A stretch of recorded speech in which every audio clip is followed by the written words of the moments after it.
Welcome to my vlog. We will go through an area called Waterland. It's in North Holland, and it's originally it's a peat area, but over the years it has changed.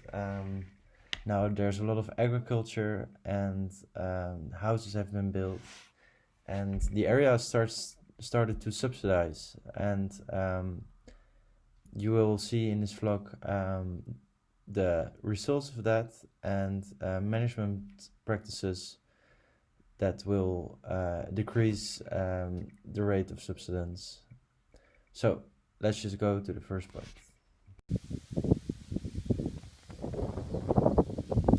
So welcome at our area. This is the starting point. I will show a map in the video where you can see where we are exactly. Yeah, so we're currently in a peat area. The water here is a small canal. Maybe you can show the river. It's an old river was used to drain all this land. This all was like a peat bog, and currently it's used for agriculture. As you can see, almost all the land is grassland now. There's some cows there. A fun thing to see here is that the water level is actually higher than the ground level here. Maybe you can show it.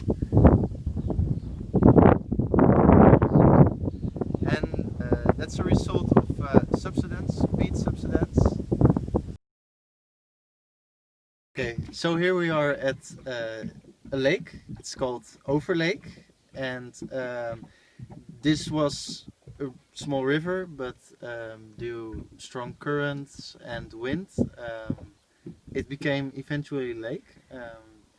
All the sides, all the peat sides, they were washed off by water, and as you can see right now, it's almost 200 meters wide.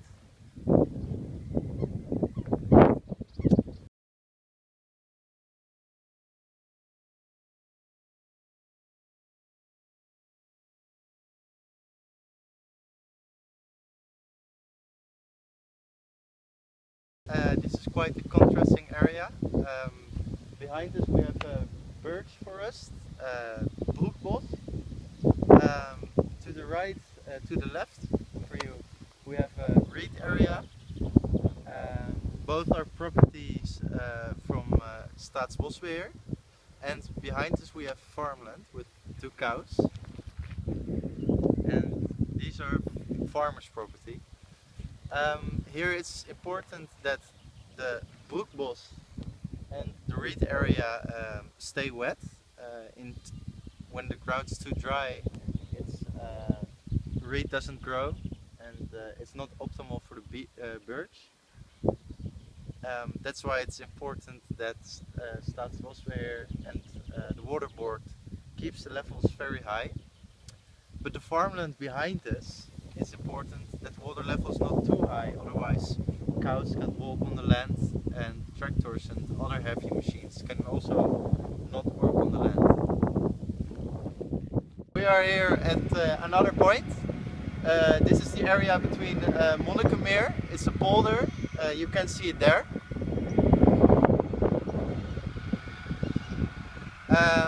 It's very low. That area is 5 to 6 meters below sea level, and where we are here, it's the lake, and this is about 1 meter below sea level. And behind us we have an interesting structure. It's an old windmill. This windmill was used to pump out water from the canals there to this main drainage canal. So, and from here on my camera stopped recording, unfortunately. I had to go back another time to make more footage, and the wind was just too bad, so from here on I will turn it into a blog, and commentary is just on what you see on the screen.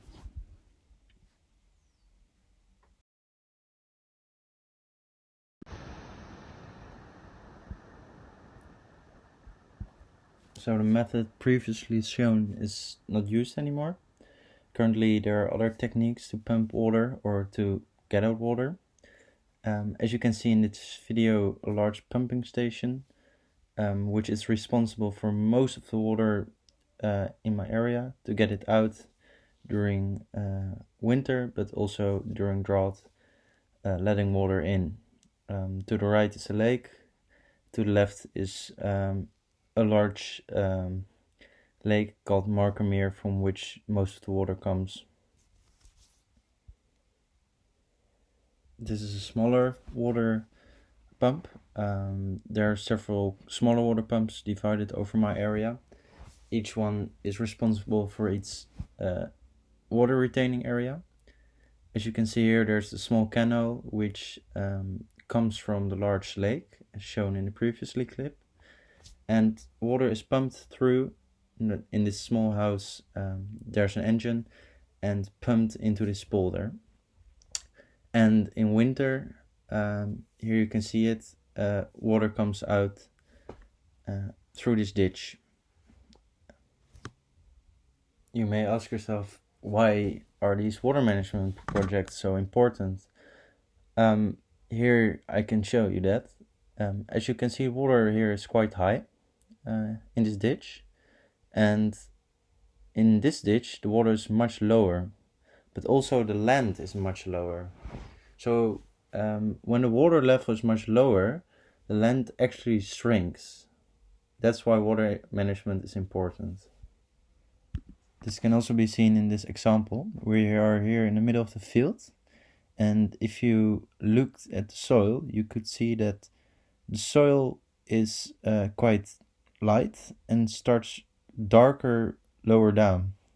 It starts to get wet after about 40-50 centimeters. Where it's dark, it starts to get wet and to get drained. And here the field is quite low. It's even a little bit below the ditch level. As you can see, here it starts to get very wet. I also made a hole closer to the ditch, more on the side of the field, where the field also is slightly higher. Just walking to the ditch right now.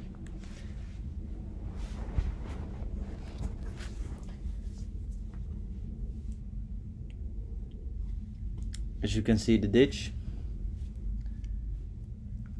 small ditch, quite high water. And here's the soil sample. As you can see, it starts light brown, but it gets dark a bit faster. The soil is better drained. I mean, the topsoil is dry, but it gets wet after already 20 centimeters, which is about 20 centimeters earlier than the sample in the middle of the field. As shown, water management is of great importance as it has a large influence on the rate of soil subsidence. This poll is showing how much in the last 600 years the soil has dropped for about 6 meters. 600 years ago, the groundwater and the ground level was about the top of the pole, and now it's all the way down. This was my vlog. I hope that you enjoyed it, and I hope that you learned something about the history of the area and about soil subsidence, why it happens, and how it is combated. Thank you.